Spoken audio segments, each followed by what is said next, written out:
Se não tens sopa no prato, como irás te defender? Que se vire este país bem virado de alto a baixo, até teu prato estar cheio. És tu, então, teu convidado. Dulce, a Lélia foi pisar num palco depois dos 40 anos de idade, né? E ela tinha um sotaque italiano muito forte, ela achou que seria vaiada, muito criticada, e no final foi aplaudida de pé. Porque, na verdade, a Lélia trabalhava no grupo de teatro amador do irmão, os italianos, o Atos, né? E ele era um grande diretor. E ela já tinha feito algumas coisas. E foi numa dessas peças que o Zé Renato... Alguém disse para ele, naquele elenco tem uma grande atriz. Ele foi e a convidou para fazer ninguém mais, ninguém menos que Romana, que é a personagem praticamente principal da peça do Guarnieri, né? Eles não usam black tie. Eles não usam black tie. E quando ela estava ensaiando, ela teve muitos problemas. Ela achava que o Zé Renato não queria que ela falasse, que é porque ele não gostava dela, porque ela não conseguia. E até que um dia ele conversou com ela. Diretor e atriz, olho no olho. E ele falou umas coisas para ela, ela recebeu e ela falou, se você confia em mim, eu vou fazer. E fez. E ganhou aí, todos os prêmios aos 47 anos de idade. É linda essa história, maravilhosa. É linda mesmo. Agora, Lígia, a gente voltando um pouquinho para a questão da militância e associando com a questão da demissão dela da TV Globo, né? Ela fazia a novela Pai Herói e quando ela começou a se mostrar uma militante muito ativa, o personagem dela foi morto, né, na história, e ela foi demitida sumariamente da TV Globo. Essa militância dela aumentou muito depois da demissão da TV Globo ou foi uma coisa que correu assim paralelo? E ela falava dessa história da Globo? Sim, sim. Muito magoada? Magoada, ela com certeza, porque todos gostavam, né, do trabalho dela. E ela, como disse Dulce, ela sempre falava e falava. Então, ela não ia fugir nem esconder o pensamento dela. E ela era muito sincera nas suas afirmações. Então, mesmo a verdade ela ia sempre dizer. E foi isso que talvez tenha prejudicado a carreira dela dentro da TV Globo. Sim. Porque ela disse o que pensava e naquele momento... Era um momento muito importante pela democratização da comunicação, por tudo que estava sendo feito. Então, não podia se calar. E ela disse, com toda certeza, e falaria aqui hoje, e ponto final. E ela sempre disse mesmo o que aconteceu, a forma que aconteceu. E o que eu lamento é que nunca a TV Globo teve a magnitude de chegar e falar, eu errei. Porque não se pode permitir que a vida pessoal, a vida artística, possa ser confundida, né, vamos dizer, em termos empresariais. Então, uma coisa era muito importante, aquele momento dela enquanto atriz. E eu vejo que a história tem que ser informada e dita e pedir desculpas publicamente por isso que aconteceu com a Lélia. E ela nunca parou, ela sempre disse e ela falava mesmo. E todas as pessoas perguntavam. Então tem um fato que eu presenciei, nós fomos abrir uma mesa em Salvador do movimento do Fórum pela Democratização dos Meios de Comunicação.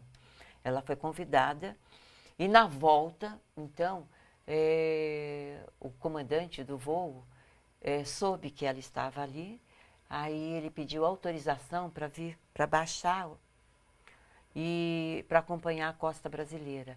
E falou, eu pedi e recebi afirmativamente porque eu quero fazer uma homenagem no ar a essa grande atriz, mulher, que é a Lélia Abramo, que eu tenho o prazer de tê-la aqui a bordo. E ele baixou, ela ficou, e todo mundo aplaudiu, ela ficou. Eu acho que no dia a dia ela conseguiu ter aquilo que ela merecia. Mas eu acho que a história tem que ser, e eu acho que a Globo deve sim ainda dizer, entendeu? Pedir desculpa, que isso é muito importante. Vamos ver mais um vídeo.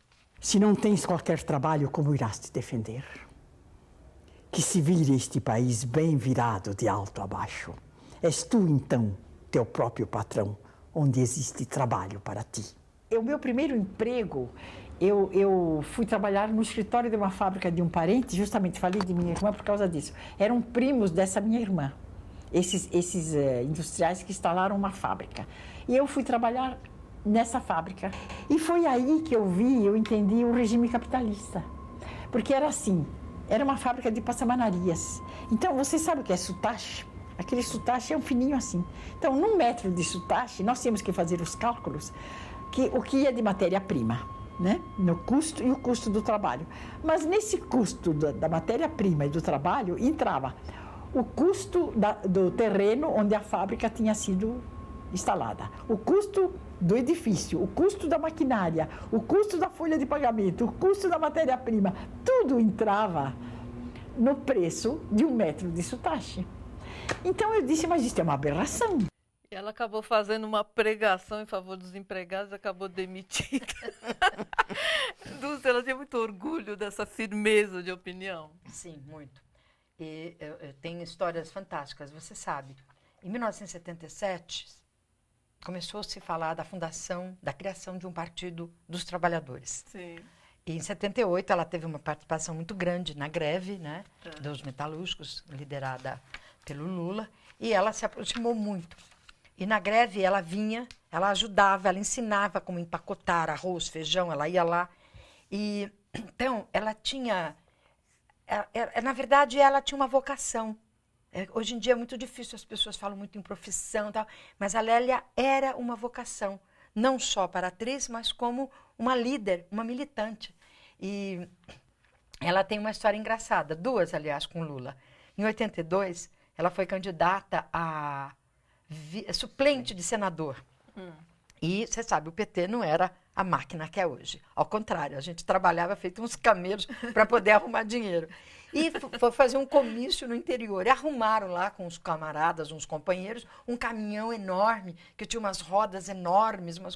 E aí a Lélia estava subindo pela roda, que era o único lugar que tinha. E o Lula não estava vendo, falou assim, nós temos aqui a nossa querida, esta senhora Lélia Abramo, e ela subindo, aí todo mundo caiu na risada. E na última greve, quando estávamos todos reunidos, havia um ato ali no pátio, no Paço Municipal de São Bernardo, mas o Lula não vinha. E ela percebeu que tinha uma conversa ali, ela viu, onde vocês vão? Vamos à casa de Lula. Vou junto. Chegou na casa de Lula, em São Bernardo, Lula de short, com sandália de dedo. Ela fez o quê? O discurso do Marco Antônio, do Júlio César. Eu não vim aqui para... E você vai... E fez o discurso para ele, adaptando, claro, uma capacidade enorme de imantação e de pegar coisas e de transformar. E o Lula trocou de roupa e fomos todos para a Assembleia, onde ele faz um grande discurso. E dali para frente, nunca mais teve nenhum momento em que... Né, as coisas, seja, né, a importância de Lélia vai muito ela além do palco ela de narra tudo no isso. livro com muito mais pormenores, mas ela durante muito tempo ela não contou essa história. E eu gosto, toda vez que me dão oportunidade, eu conto essa história. O Lula pode ter esquecido, mas nós não esquecemos. Ele não deve ter esquecido. Imagino que não, mas... Vamos de música, gente. E agora, pessoal? Agora a gente vai tocar aqui Gente Humilde, que é uma parceria do Chico, Garoto, Buarque, né? Garoto E o Vinícius. Vamos lá.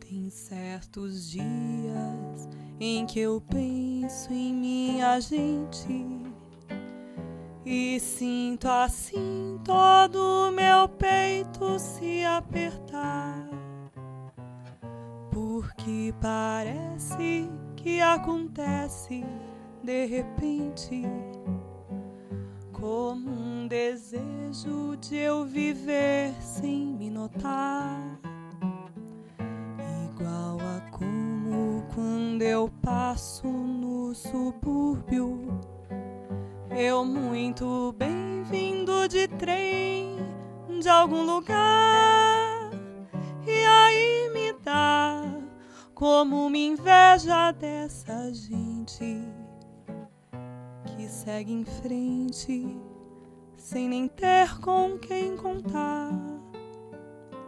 São casas simples, com cadeiras na calçada, e na fachada escrito em cima que é um lar. Pela varanda flores tristes e baldias, como a alegria que não tem onde encostar. E aí me dá uma tristeza no meu peito, feito um despeito de eu não ter como lutar. E eu que não creio, peço a Deus por minha gente. É gente humilde, que vontade de chorar.